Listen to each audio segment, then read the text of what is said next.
Hello everyone. This is a supplemental video to week 8 video lecture for the DSP, in which we have talked about the digital filter design. In this supplemental video I will be talking about the sampling process. So basically we start off with a continuous time signal G of t, whose spectrum is known to be G of f, where we use uppercase F to denote the frequency. And this is a common notation to differentiate between the case of continuous time and discrete time signals. In our textbook, if we have a continuous time signal function of t, then we will use uppercase F and uppercase omega in order to denote frequency. So if we use Fourier transform to obtain the spectrum of this signal G of t, you'll get G of f. The question is that, what would happen if we perform sampling in time domain? As you all know, sampling in time domain will give us a discrete time signal, which we will call G delta of t, which is basically some samples of G of t taken at instance 0, ts, 2ts, 3ts, and so on, where ts is a sampling interval. So the question now is that, what would be the spectrum of this discrete time signal? We will call it G delta of f, and the objective right now is to find this spectrum G delta of f. In other words, we need to understand what is the effect of sampling, which is performed in time domain, on the spectrum of the signal we have. So after a detailed mathematical analysis, which we will not go through, the final result is like this: G delta of f is equal to fs, which is the sampling frequency, times summation k from minus infinity to positive infinity G of f minus k fs.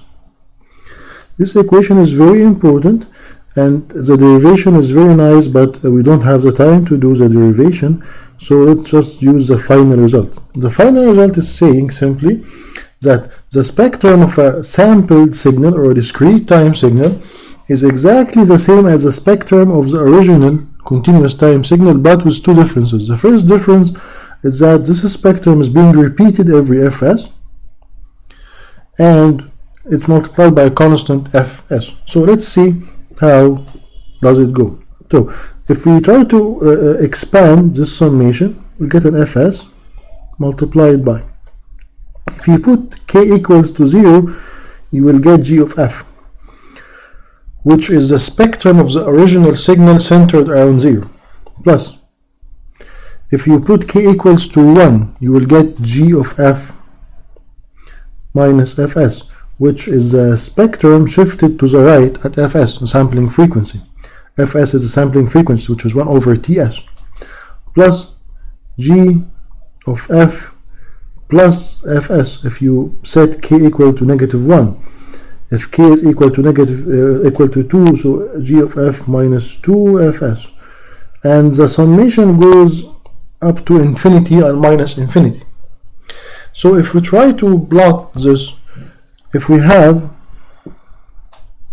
this is the frequency domain, and this is the spectrum of the original signal G of f, then performing sampling in time domain will result in the following: that we will have the spectrum G of f, and we will have the spectrum shifted at fs, G of f minus fs, and we will have the spectrum repeated at 2fs and 3fs up to infinity, and the same for the negative frequency, minus fs and minus 2fs up to minus infinity. This would be the spectrum G delta of f.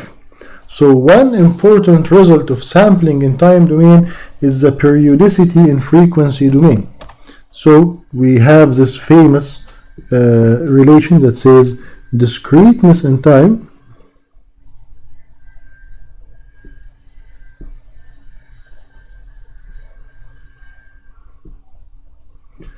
leads to periodicity in frequency domain.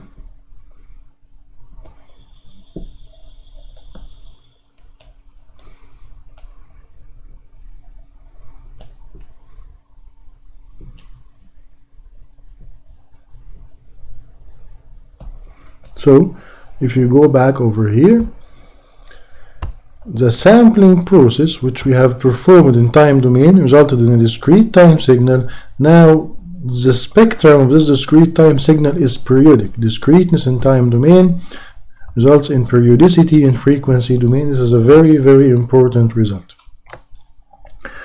And this result basically means that if this is the frequency we have, frequency axis, now all the frequencies has become periodic every fs.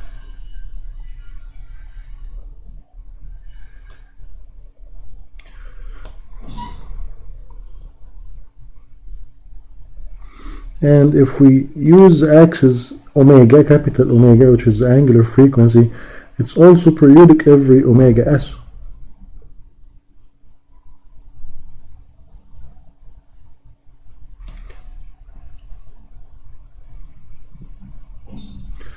Okay, so instead of repeating the frequency every fs, 2fs, 3fs, 4fs, we have defined a new frequency, f small or f lowercase.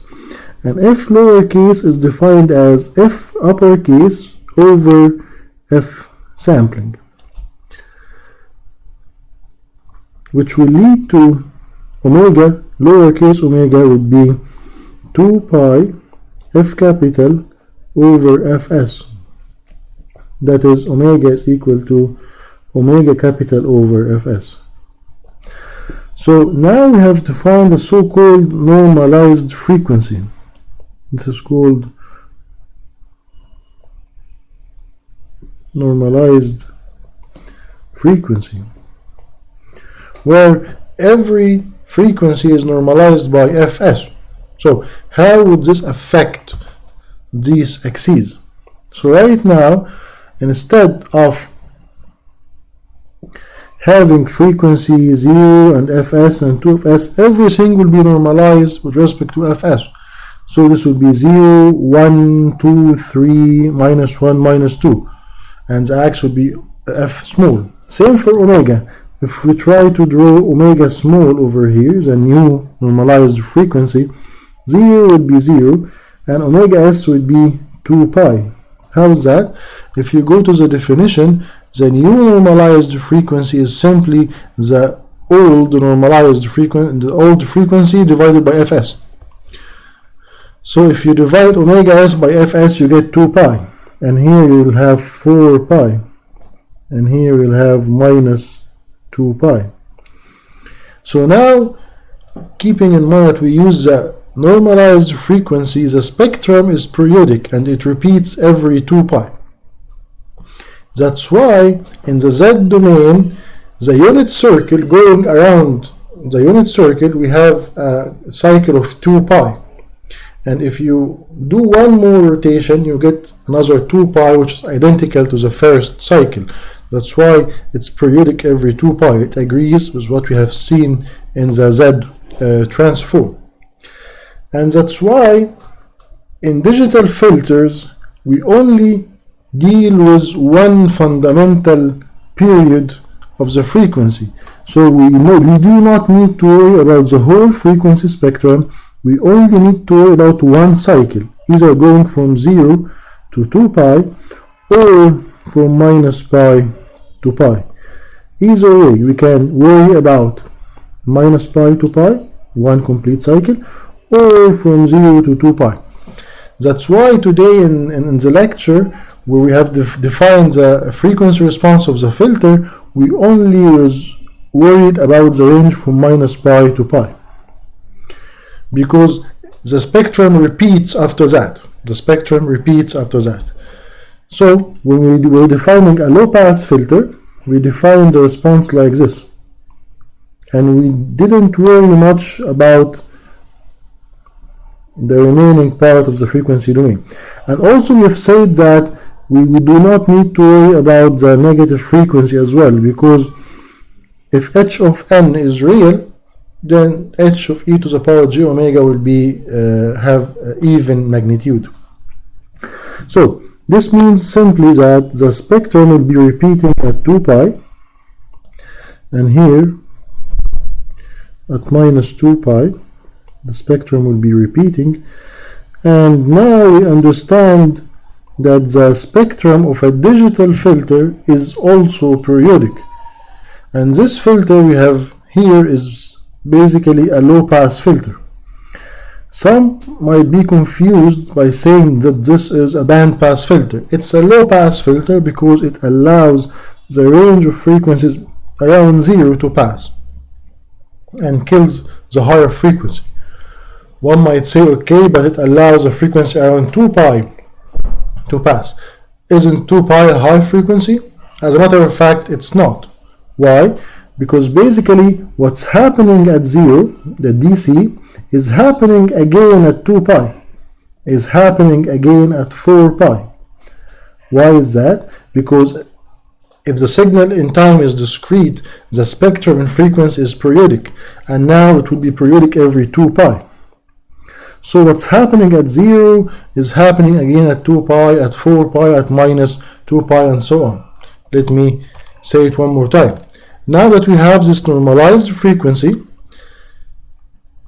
the spectrum will be periodic every 2 pi. So given the original frequency capital omega, the spectrum is periodic every omega s. Now that we have this normalized frequency lowercase omega, the spectrum is periodic every 2 pi. That's why, again over here, what's happening at DC, at origin, at 0, is being repeated at 2 pi.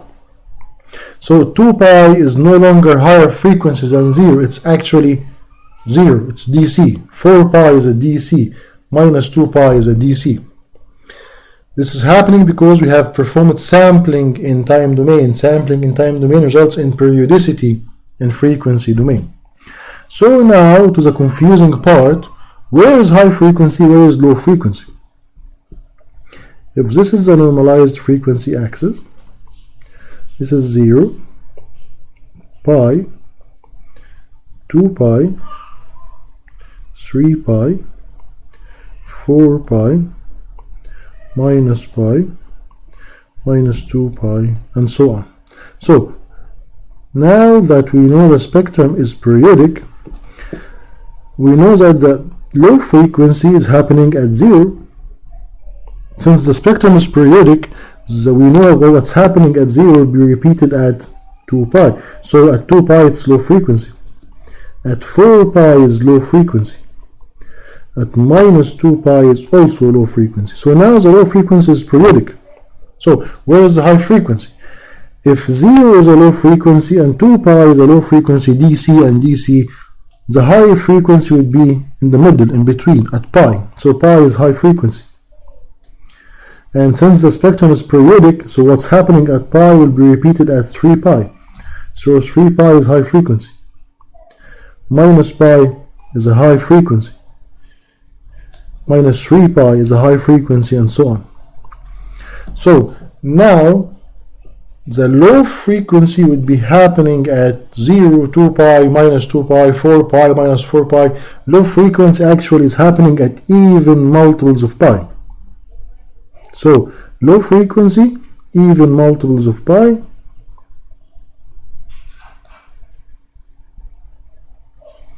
And high frequency is happening at odd multiples of pi.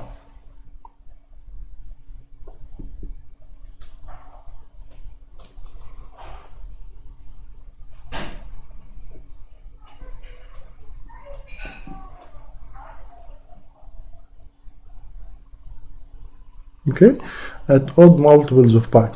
So 3 pi, pi, minus 3 pi are all high frequency. And this basically will take us back over here. If this red curve is a low pass filter, how would a high pass filter look like? So if this one in red is a low pass filter, a high pass filter would be something like this, allowing the frequencies around pi and minus pi to pass, and killing the other frequency. So the one in green over here, this is a high pass filter. This concept might be confusing, but again, due to the sampling process, discreteness in time will give us periodicity and frequency, and now what's happening at 0 is happening again at 2 pi, so this is a low pass filter. This is a low pass filter, and the spectrum of a low pass filter, or the frequency response of a low pass filter, is periodic. And this green one is a high pass filter. It allows the frequency at pi and minus pi, 3 pi, minus 3 pi, and so on to pass. So again, the low frequencies are happening at even multiples of pi, and the high frequencies are happening at odd multiples of pi. I hope this clarifies some of the concepts we have talked about today in the DSP lecture, in which we talked about the introduction to digital filter design. So the two concepts that I want you to completely understand are those. First one, that we have a normalized frequency, omega small, omega lowercase, which is basically 2 pi capital F over Fs. Capital F is the actual frequency, and Fs is the sampling frequency. So that's why in the slides in the digital filter design, we have said that omega lowercase is equal to 2 pi F over Fs. This is a very important concept. The second very important concept is the concept of high and low frequency. High frequency now is a low pass frequency, or low frequency is now periodic. It's happening at 0 and 2 pi, 4 pi, minus 2 pi. And the high frequency is happening at odd multiples of pi, plus minus pi, plus minus 3 pi, and so on.